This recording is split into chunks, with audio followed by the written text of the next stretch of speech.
Hello, Jessica. This is Roy's mother. Do you have a moment to talk? Oh, of course. What can I do for you?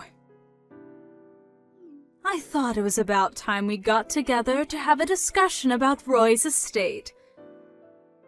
His estate? Don't you think it's a little bit too soon for that? It's only been a week since his funeral. Yes, I'm aware, but it's a discussion that we need to have, and the sooner the better. I'm not sure if Roy ever told you this, but he should have left a sizable amount of money to me. That boy was always good to me, and this was his final act of filial piety. I'm planning on using the money to have a pleasant and relaxing retired life. I see. So you were planning on your son's inheritance to finance your retirement. Also, Jessica, I think you should know that I have every intention to not allow one single penny of Roy's money go to you. What? You had to see this coming, dear. I heard about everything from Roy. The two of you were about to be divorced when he passed away. Am I right? Well, yes, I suppose we were. Well, then that settles it. What right could you possibly have over Roy's money? Roy is my son, and you're little more than a former roommate of his as far as I'm concerned. I will not let you have his estate. Did Roy happen to tell you the specific circumstances of our divorce, or did he leave that part out? Isn't it obvious? You were a complete failure as a wife. You used him for his money, and you never paid him any of the attention or affection he deserved as your husband. You may have cheated my son out of some of his hard-earned money while he was living, but I will not let you steal from him now. Is that so? And that's all I have to say. Now pack up your things and be out of that house by this evening. Seriously? I'm dead serious, Jessica. The house you are living in belonged to Roy. He built it with his own money. His name is on the title. And now that he's gone, that house belongs to me, his mother. There's no fighting this, Jessica. It's all written very clearly in his will. The house is mine. I'm going to be moving in there as soon as possible, which means you need to leave as soon as possible. Take all your things, leave all of Roy's, and be out of that house by sundown. And I know if you take anything of Roy's, so don't even think about trying to steal his things. Ugh! Don't be such an immature brat, Jessica. You can't seriously be planning to try and stay in that house, can you? Since you were about to divorce him and move out anyway, I'm sure you already had arrangements made for another apartment or something. So there's no reason for you to stay there. Yeah, I guess you're right. I don't really need this house. Good, that it's settled, and we have no more reason to talk to each other. But seeing as the house is getting foreclosed on today, I don't think you'll be able to enjoy living there for very long. What? Foreclosed? I'll talk to the bank to tell them that you'll be the one to hand over the keys to them. But you'll need to sign over the deed to them by tonight, so make sure you bring a pen. If you ask them nicely enough, maybe they'll even give you an hour or so to take in some of your memories of Roy. What are you talking about?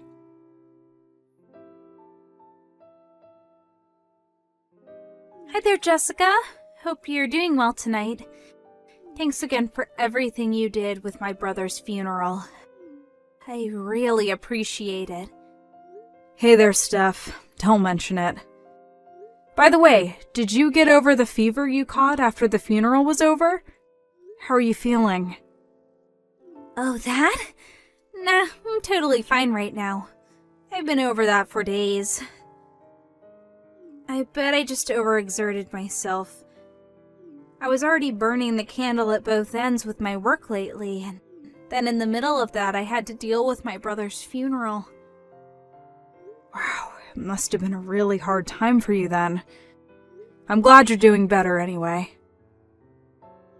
It wasn't too bad. I bet it was way harder on you than me.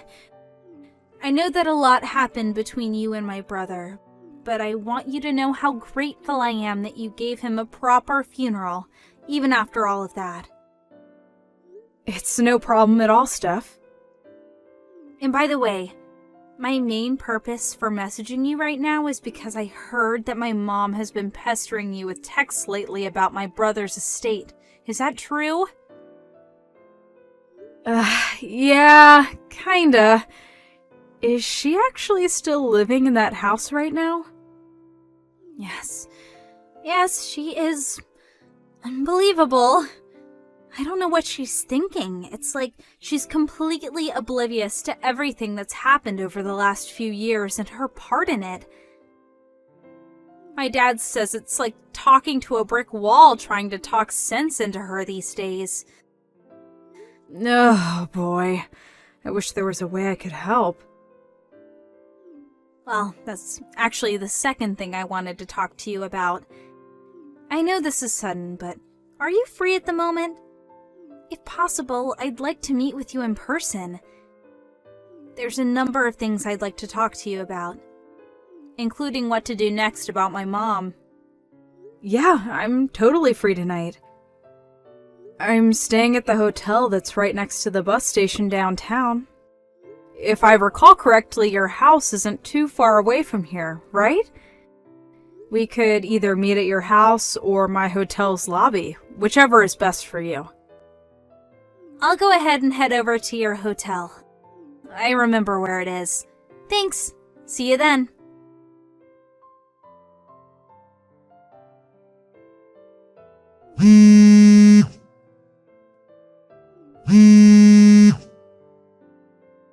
Good morning. What can I do for you?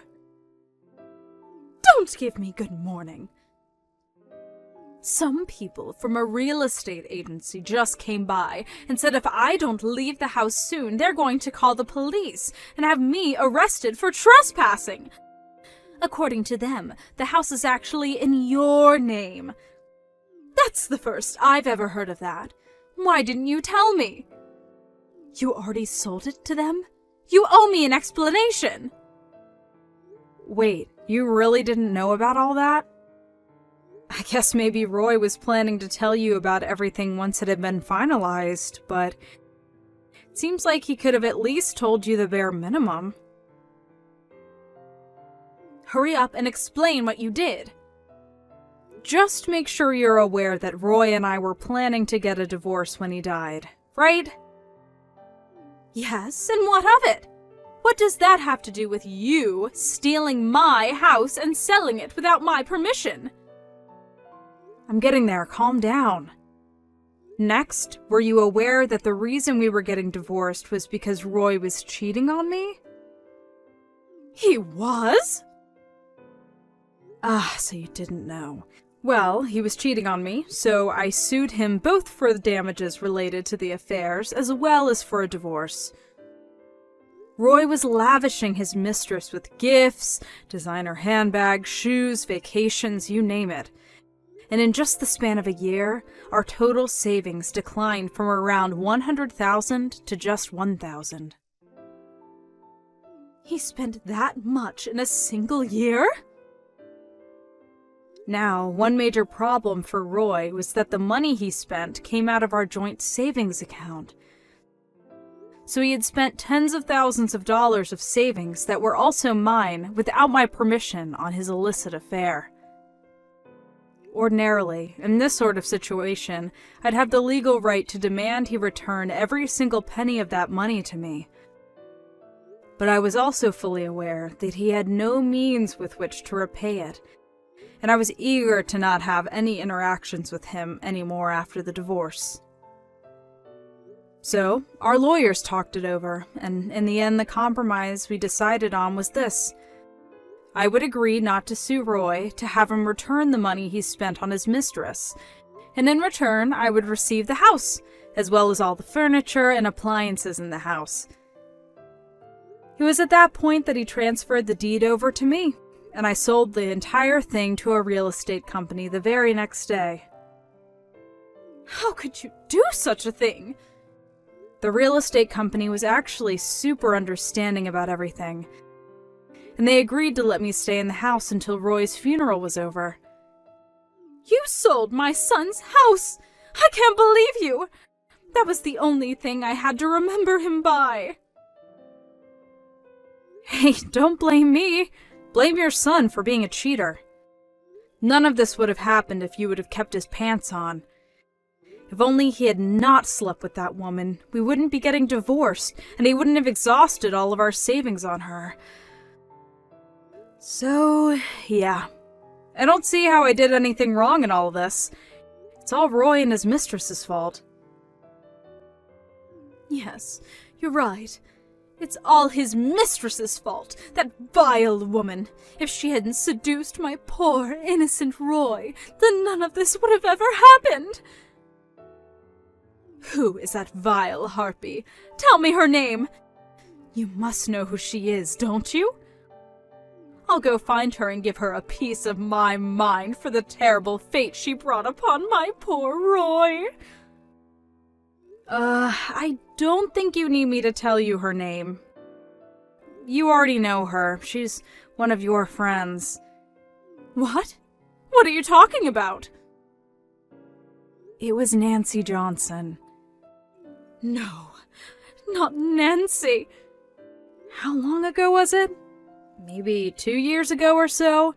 You were going at me in your usual way, telling me I'm worthless and that Roy deserves better than me, when you said, I know, I'll just have to find him a woman better than you. Sometime after that, you brought the darling Nancy Johnson, the daughter of one of your friends, over for dinner.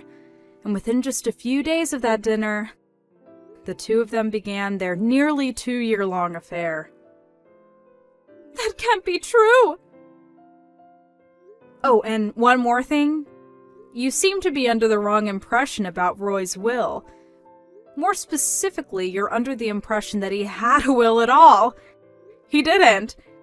And since he had no will, by default his estate is passed on to his legal heir. I know that. Everyone knows that.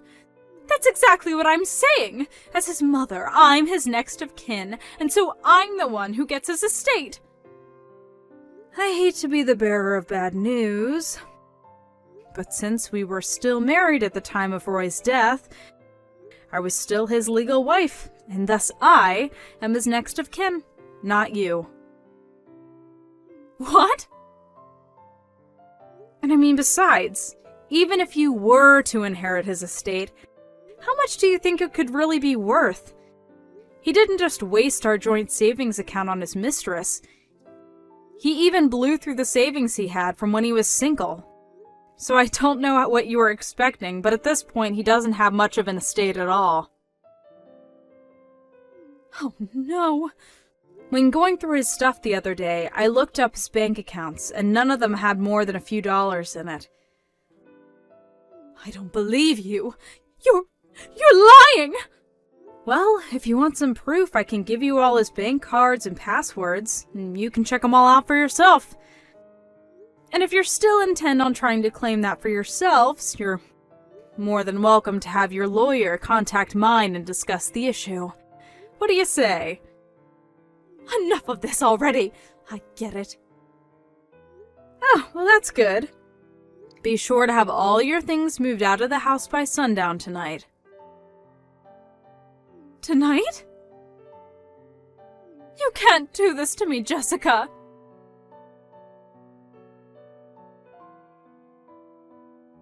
Jessica? Where are you?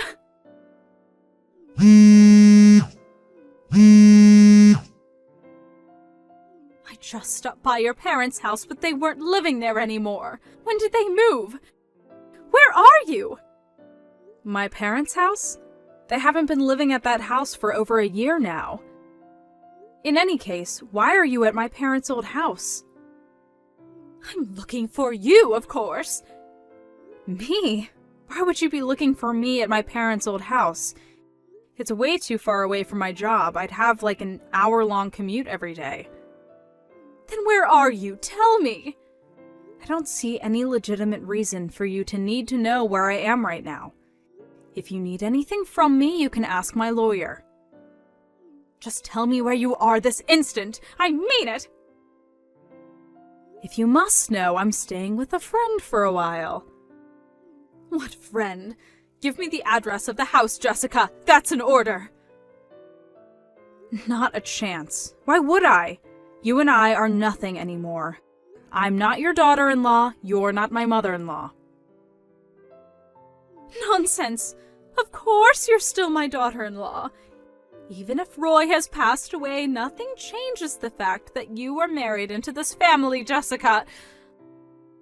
I'm still your daughter-in-law, whether you like it or not. And as my daughter-in-law, it is your duty to provide me with the financial support. Where did you hear that from? Some weird Facebook group or something?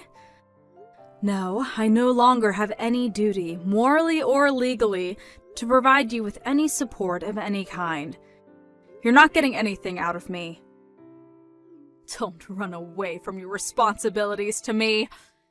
Were you listening just now? The moment that Roy died, our legal marriage was dissolved, so I no longer have any legal connections to you whatsoever. Is that clear? I'm not your daughter-in-law anymore, and even if I was, I still would do everything in my power to not have to provide you with any support. You're terrible! I don't deserve to be treated this way. After everything you've done to me over the years, you deserve way worse from me than this. You're lucky I didn't sue you for emotional abuse. So no, I'm not going to give you the address for my friend's house, who is even less of a connection to you than me. Now just leave me alone. I never want to speak to you again for the rest of my life. You can't abandon me. What am I supposed to do now? Oh, right. Your husband divorced you the other day, didn't he? How do you know that? I heard the whole thing from Steph. It was quite the story. I didn't even know about this at the time, but the night that Roy got into that car accident, he was on his way to see his mistress, Nancy, wasn't he?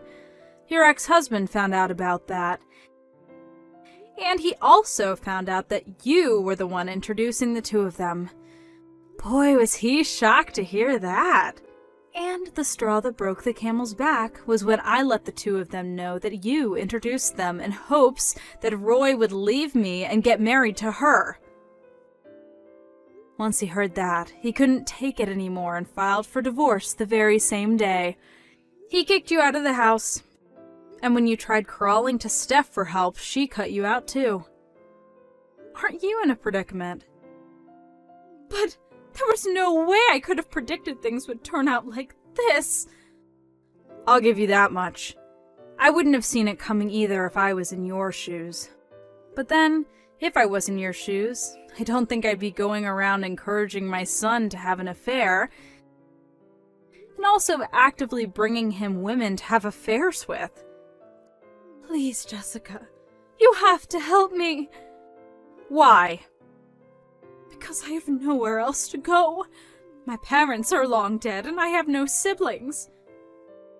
Don't you remember your wedding vows? You promised to love my son, for better or worse, richer or poorer, in sickness and in health, right? Who cares about legal connections? You're my daughter-in-law. We're eternally bound through your marriage to Roy. I know we can get along well, you'll see. Did you forget the whole "till death do us part" bit? Or that you were the one who pushed Roy into his affair, which led to the ends of both our marriages as well as his life? Well, or that you were constantly verbally abusive to me throughout the entire time I've known you? Lucky for you, your son's good-for-nothing wife is officially out of your hair forever. Jessica, you have to give me a place to live. That's an order. No. Jessica? I'm blocking you. And if you ever try to contact me again, I'll get a restraining order put out on you. Jessica! Goodbye. Enjoy the rest of your life.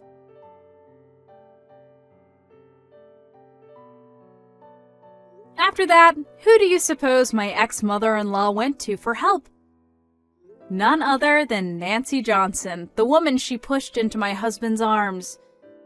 Personally, I've gotten over her affair with Roy, partially because of the passing of time and partially because I'd already received a massive judgment against her for the affair. But it seems as though my ex-mother-in-law wasn't quite over it. She stormed in the house and screamed at her, saying, "If you hadn't made my Roy spend so much money on you, he would have had some left over for me." And then she started breaking every breakable object in sight. It's honestly kind of impressive how well she avoids placing even the smallest amount of blame for the situation on Roy, but I digress.